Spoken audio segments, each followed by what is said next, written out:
ازيكم عاملين ايه؟ يا رب تكونوا بخير وباحسن حال. النهارده فيديو جديد ان شاء الله، يبقى فيديو حلو كده ويعجبكم. قبل بس ما نبدا في الفيديو، يلا نبدا بالصلاه على النبي. اللهم صل وسلم وبارك على سيدنا محمد وعلى اله وصحبه وسلم. اول مره اصحى الاقي الشقه انا منضفاها ونظيفه وزي الفل. طبعا ده يعني عملته يعني بالعافيه، طبعا بالليل ما كنتش قادره بصراحه، بس قلت ايه، ارص الشقه كده وانضفها عشان النهارده بصراحه هطول في المطبخ. فايه قلت اخلص كده الشقه عشان اصحى كده اشرب القهوه او النسكافيه او الشاي وانا رايقه وشايفه الدنيا جميله والشجر وكده، واحنا خلاص بصوا دخلنا في الصيف اصلا يعني. فالجو بيبقى الصبح حر جدا وبالليل تلاقي الجو ابتدى يسقع، فانا مش عارفه بصراحه في ايه. يعني خدنا كده دور برد جماعي جماعي، كلنا بقى عندنا برد بسبب الجو المتقلب، يعني شويه ساقع شويه حر شويه نار شويه ما تفهموش. بس بقى بصوا الشقه نظيفه ازاي يا جماعه، مش مصدقه نفسي والله العظيم، بحلم. المهم بقى والدنيا رايقه كده، تعالوا بقى نقوم. معلش يا جماعه على الدوشه، انا اسفه يعني. يلا نقوم نعمل كوبايه قهوه، عشان انا بصراحه كنت صاحيه بدري وكان نفسي افوق كده، افوق يعني. فقلت اشرب قهوه، وكمان كان بقالي كتير قوي ما شربتش قهوه. والمشكله ان انا لما شربت القهوه ندمت ان انا شربتها اه والله تعبتني جدا، مش عارفه ليه بصراحه يعني. بس مع ان انا بعملها اصلا باللبن، مش بعملها ساده يعني. حطيت كده معلقتين بن، وهبتدي بس طبعا عشان المعلقه بتاعتي دي صغيره بتاع التميم فبزود شويه يعني. لان دي صغيره جدا، عارفين المعلقه الصغيره الحديد دي تساويها بمعلقتين، يعني لازم احط من دي معلقتين، فاهمين؟ بس المهم بقى حطيت كده القهوة وحطيت السكر، وهبتدي بقى اجيب اللبن، هحط بقى كده بعاير اللبن على قد الكوبايه واحطه. طبعا الكنكه دي حلوه قوي، طبعا انا مش قادره اوصف لكم يعني، شكرت فيها كتير بصراحه وقلت لكم انها حلوه جدا. في ناس قالوا لي ان هي تنظيفها صعب هي فعلا تنظيفها مقرف، بس انا بعمل ايه؟ اول ما بستعملها لازم انقعها في شويه ميه، لازم. لما بنقعها في شويه ميه بيبقى سهل عليا ان انا كده يعني ان انا انضفها.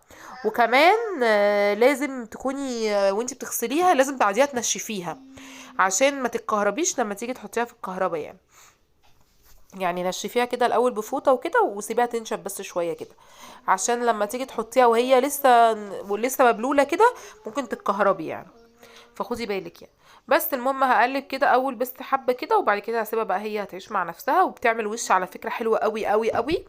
لان في كنك دلوقتي اللي هو في انواع كتير كنك ب1000 و2000، وعلى فكره بتعمل نفس المفعول يعني، مفيش اي حاجه يعني. بس لكن هي بصراحه ممتازه، وكمان سعرها حلو، بس معرفش دلوقتي بصراحه سعرها بقى كام يعني. بس هبتدي بقى افضيها اوريكم بقى شكل الوش كمان، بجد تحفة. حتى على فكرة لما بتغلي فيها مية عشان تعملي مثلا نسكافيه او كابتشينو او كده، بتعمل لك وش برضو يعني، بتعمل وش مع اللبن والحاجات دي. لو بتغلي فيها مية بتغلي فيها لبن، بتلاقيها بتعمل لك وش للنسكافيه كمان مش للقهوة بس. بصوا حلوة قوي، انا لما بسافر ان شاء الله باخدها معايا على طول يعني، لان هي جميلة. احنا اصلا جبناها لما كنا في اسكندرية اساسا يعني، وهي بصراحة اللي خلتنا مبسوطين طول السفرية عشان بنشرب بقى مشاريب وكده. بس بقى بصوا الوش، وده عدى كمان عليها شوية بعد ما بردت، بصوا بقى الوش جميل ازاي، روعة روعة بجد. ملكوش دعوة يا جماعة بالمانيكير المقشر ده، ملكوش دعوة بيه. مانيكيري مقشر ومتبهدل لازم اشيله بس بقى هبتدي كده اشرب وبطني وجعتني. هشرب عشان اياد برضو شرب بق منها بطني وجعته، وانا برضو بطني وجعتني وقعدت ارجع والله بعدها كتير جدا. معرفش ليه، يمكن عشان شربتها الصبح كده على الريق، معرفش كانت تقيلة على معدتي لان انا ما بشربهاش اصلا. مش عارفة بصراحة عملت معايا كده ليه، معرفش. المهم بقى ان انا، بصي يا غدودة حبيبة قلبي، انا حطيت الهول الحنفية عشانك والله، ركبتها عشانك يا قلبي. يعني كان عندنا استباك كده، فقلت له بص ركب لي على طول الحنفيه دي. قال لي ان الحنفيه للاسف مش راكبه عندي على الحنفيه على الخلاط ده يعني. قال لي ان هي مش عارفه اصغر او تقريبا اصغر، يعني هي اصغر من الخلاط ده، الخلاط ده اوسع شويه. فهو فضل يلف عليها فتيل ويعمل حاجات كده، المهم ان هو عرف يركبها لي يعني. بس فهي بصراحه جميله، ما فيهاش اي حاجه يعني، ما فيهاش اي مشكله. وكمان بتريحني بصراحة عشان فيها الرشاش ده وفيها التانية، فبحسها كده اشيك واحلى يعني.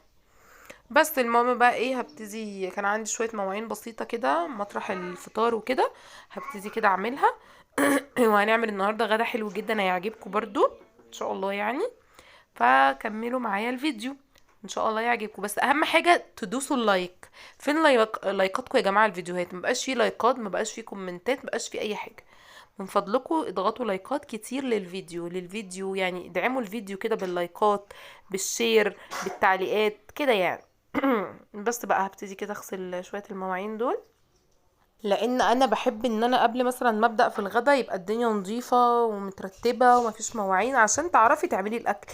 لكن اللي بيخشوا والدنيا فوق بعضها ويخشوا يعملوا الاكل، انا معرفش انتوا بتعملوا الغدا ازاي بصراحه، والدنيا ملعبكه يعني معرفش. وتلاقي كمان ايه، يعني انا شفت الشخصيات دي في حياتي بصراحه، اللي هو ايه، تدخل وتبقى مثلا عايزه طاسه وهي في المواعين، بس تقوم غاسله الطاسه عشان تستعملها. ايه المرار ده؟ طب ليه كده يا بنتي؟ بتغسلي المواعين ونضفي مطبخك وخلصي حاجتك وبعد كده ابتدي اشتغلي في الغدا. انا لو المطبخ عندي متبهدل والله ما بعمل اكل، ما بعملش اكل الا لما خلاص اقرر ان انا مثلا هدخل دلوقتي اخلص المطبخ وتمام، ابتدي بقى اعمل الاكل بتاعي. وكمان على فكرة انا في الصيف ما بحاولش ان انا اخلي مواعين عندي بايته من اليوم اللي قبلها. في الشتاء بصراحه عادي ما فيش اي حاجه، لكن في الصيف للاسف المواعين بتعمل ريحه. فبصراحه بخلصها من بالليل. حتى النهارده المواعين دي اساسا بتاعه الفطار، يعني ما كانش فيه مواعين قديمه، كان المطبخ والريسبشن كله نظيف وزي الفل مش اي حاجه، لكن دول مطرح ما احنا فطرنا يعني. بس بقى كده هبتدي بقى. ودي كانت عندي الحله دي كان فيها شويه ملوخيه كانت في التلاجة، فطلعتها كده حطيتها في علبة وهبتدي اغسل الحلة بتاعتها. لان انا اصلا برضو ما بحبش ادخل التلاجة حلل، ما بحبش احط في التلاجة الحلة كده بالاكل. بس فعلا كنت امبارح مستعجلة جدا وعايزة انضف المطبخ واخلص، فكنت عايزة اتخلص من الحلة. فتخلص منها فين؟ في التلاجة يا جماعة والله.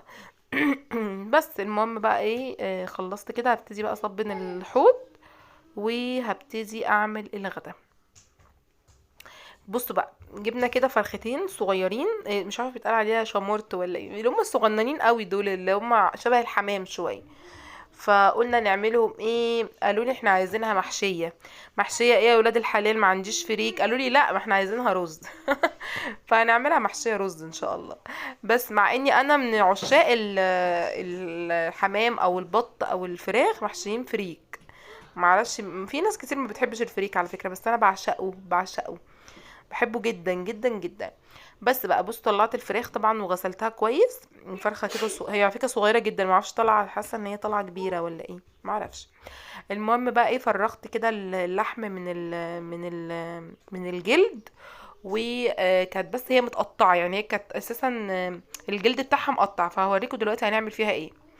بس المهم ضربت بصل كده في الكبة، ممكن تحطي كمان معاه سماق بيبقى روعة روعة روعة، بس انا ما كانش عندي، حطيت بس ايه شوية بهارات، ملح وفلفل اسود وعصرت ليمون وشوية حبهان و مش عارفة، لا قرنفل وشوية سبع بهارات وشوية بابريكا، وكمان اهم حاجة الفلفل الاسود والملح، دول اهم حاجة مع البصلة كده. وهحط ليمون عشان عايزاها تبقى ايه يعني، ليها طعم مزز كده شويه. بس وهقلب بقى كل الكلام ده واحشي الفراخ بالبصل ده من بره ومن جوه يعني، هبصوا هظبطها كده. بس بقى المهم ان انت تسيبي. وكمان حطيت قرفه، اهم حاجه القرفه يا جماعه.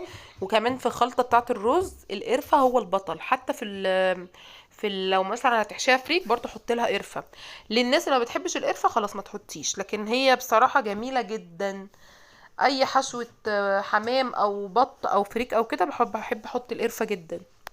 بس هخلط بقى كل الكلام ده كده مع بعض، واتبل بقى الفراخ كويس قوي واسيبها بقى مثلا ساعه لغايه ما تتبل كويس. بس كده هبتدي ماشي هبتدي. انت بترجعهمش على فكره؟ لا والله رجعهم تاني لما نشوف. بس بقى هحشي كده الفراخ بتاعتي كويس جدا عقبال بقى ما تتبل كده كويس. هبتدي اعمل الحشوة يعني، الرز بتاعها. تميم يا جماعة بيعمل اصوات غريبة معلش، بيلهو. بس كده هبتدي بقى احشيها كده كويس واسيبها بقى بعد ما تتحشي كده تتبل كده كويس، ونشوف هنعمل فيها ايه. احنا مش هنسيبها النهارده، احنا هنبهدلها. بصوا، هنحشيها ونتبلها ونخيطها ونشويها وناكلها. يا عليكي والله العظيم، صعبانه عليا يا فرختين يا قلبي.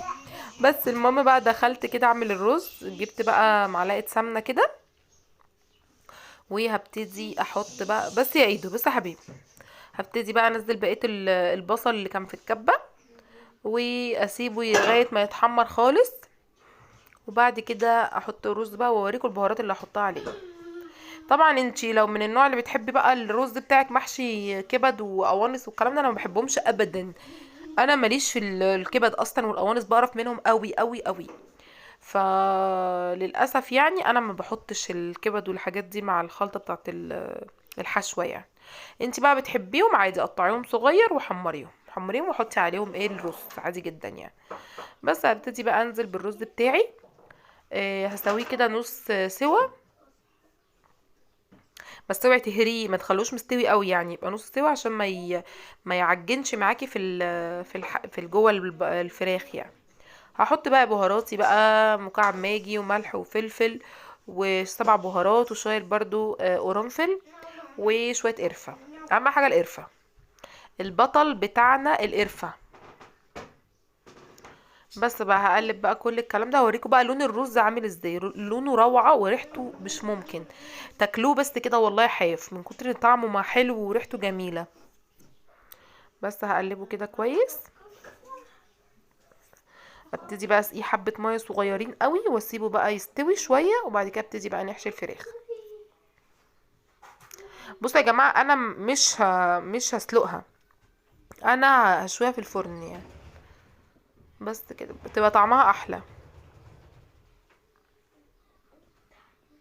هو انت بتعمل ايه؟ طب وانت عايز تجيبها ليه برضو؟ انا عايزه افهم. بس المهم بقى سقيتها كده شويه ميه، وابتدي بقى اسيبها بقى يستوي شويه، وهوريكم هنعمل ايه. بصوا بقى استوى شويه اهو، بصوا الجمال، روعه روعه روعه. هبتدي بقى اسيبه يبرد، اهم حاجه يبرد شويه عشان ايه الفراخ ما تفكش منك. طبعا كانت مقطوعه الفرخه، فخيطتها كده بالابره والخيط او بالخله يعني عادي. بس الخله لما بقفل بيها كده بلاقيها بتتقطع، لكن الخيط خفيف شويه عليها يعني. بس بقى هبتدي كده افضيه كده عشان يعني اوسع له مكان كده عشان يبرد، عشان كان سخن. بس بقى ارص كده احشيها بقى كويس. طبعا انا خليتها كبيره خالص من كتر ما انا حشيتها. بس قعدت احشيها. طبعا الرز اللي بيبقى جواها بقى بيبقى روعه، طعمه تحفه طبعا. بس هبتدي كده احشيها. في ناس تقولك نقفل رجليها كده من تحت ومش هيحصل اي حاجه. لا يا جماعه، انا ما بحبش كده. لما بحط بس كده الرز واقفل رجليها ما بتتفتح وبتوقع من الرز، لكن لما بخيطها بصراحه بتجيب من الاخر. باخد كده الرز البارد واحشي بيها. بجد هتعجبكم جدا جدا جدا جدا، وبالذات لو عندك عزومه او اي حاجه بتبقى تحفه، وكمان بيبقى حجمها كبير كده بتدي شكل حلو بصراحه. بصوا بقى، بعد ما حشيتهم كده وخيطتهم، واحط شويه ميه صغيرين قوي في الصينيه، وابتدي ادخلها الفرن. هعمل جنبها بقى شويه ملوخيه، لازم الملوخيه يا جماعه لازم. هحط كده معلقه سمنه، وبعد كده ابتدي انزل بالثوم. احط بقى الثوم كده، طبعا الثوم اللي عندي كله خلص. فبنت عمي الحمد لله عملت لي، فان شاء الله ابقى اجيبه منها يعني. هي بتفرزه وبتطحنه يعني وبتعمل. انا بصوا، انا من الناس اللي بتكره الثوم، بكره الثوم ان انا اعمله، لكن بحبه طبعا في الاكل جدا، بس ان انا اعمله استحالة يعني. لو ايه، ما اقدرش افصص ثوم. تقولي لي اكره ايه في حياتي، تقولي لي اقول لكم ان انا افصص توم مثلا او اهرسه او ان انا اي حاجه تخص التوم، لا انا اخري اخد التوم احطه في الحله. وكمان المرحله دي بتبقى بالنسبه لي برضو صعبه يعني لان ايدي بتفضل ريحتها توم للاسف يعني. بس المهم بقى هبتدي كده احط التوم والكزبره منها فيها كده في الحله عشان نخلص. مش لسه بقى هنحط الملوخيه ونعمل لها طشه، لا الطشه بتبقى منها فيها برضو بتبقى حلوه جدا على فكره، جربوها. وكمان بتوفر معاكي مواعين. بس المهم بقى هبتدي احمرها كده كويس الثوم بتاعي. بس يا ايدو سيبها بقى تحمر كده كويس.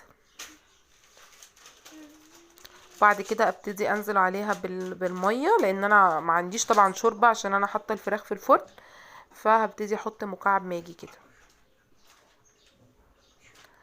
بصوا بقى اتحمرت، هبتدي انزل بشويه ميه كده، وبعد كده ابتدي انزل بالماجي اللي هو فاين فودز ده، وبعد كده ابتدي تغلي كده احط بقى الملوخيه، وطبعا ملح وفلفل اسود وبس. شكرا كده، يبقى كده الملوخيه بتاعتنا خلصت. وبصوا ما تحاوليش ان الملوخيه المجمده دي ان انت تسيبيها على النار كتير، يعني هي غلوتين واطفي خلاص، لان لو فضلتي سايباها على النار اولا هي بتبقى خلاص نص سوا، يعني هي استوت خلاص، تبقى خلاص يعني يا دوب تحطيها في الشوربه خلاص. الناس بقى اللي بيفضلوا يغلوها دي اولا هتسقط منك، ثانيا اسمه ايه ده هتسود. يعني خلاص هو انت حطيها غلوتين واطفي عليها شكرا خلاص، مش اكتر من كده يعني. بس اهو ابتدت بقى تغلي، هتغلي معايا كده وخلاص اطفي عليها. بعد كده هبتدي بقى اعمل رز بالشعريه. اهي الملوخيه خلصت. طبعا الشعريه عندي كانت قليله فزودت كده لسان عصفور معاها، تبقى حلوه قوي برضه. والفراخ خلاص اهي استوت، هبتدي بقى احمرها بقى على الشوايه. بحط كده شويه صلصه صغيرين وشويه شويه زعتر وحبه ملح وفلفل، ومع الدهون اللي نزلت منها كده طبعا بتدي طعم تحفه. بديها لمعه كده وادخلها الشوايه بس كده. بص شكلها عامله ازاي، والله جميله قوي، شكلها كيوت وطعمها خطير. بصوا ما فكتش ولا اي حاجه، زي الفل. بس كده هبتدي بقى اعمل الرز كده فلفله كده كويس طبعا، وبعد كده اسقيه بقى الشوربه بتاعته وخلاص. هوريكم طبعا منظر الاكل في الاخر. والله حلوه قوي الاكله بتاعت النهارده، هتعجبكم قوي، جربوها ويعملوا الفراخ بنفس الطريقه هتعجبكم جدا. بس اهو الرز خلص بقى وكل الاكل خلص. يا رب النهارده بقى الفيديو بتاعي يكون عجبكم. لو عجبكم ما تنسوش دايما تدعموني باللايك وبالشير. وهوريكم منظر الفرخه من جوه، الرز مستوي والفراخ تحفه والطعم مش ممكن. بصوا بقى المنظر استنوني بقى في فيديو جديد، ويلا مع السلامه، باي باي.